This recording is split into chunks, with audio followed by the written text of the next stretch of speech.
Hello and welcome to this tutorial. In this video, I will show you how to remove any objects from your photo without using any apps. So let's get started. First of all, open Google Chrome.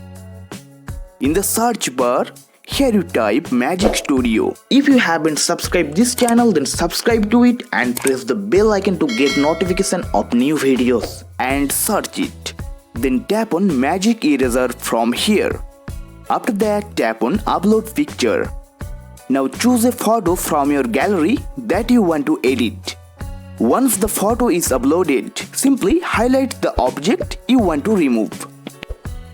After highlighting, tap on Erase. Magic Studio will process the image and remove the unwanted object instantly. If you are satisfied with the result, tap on the download button at the top. For high resolution, you need to log in it.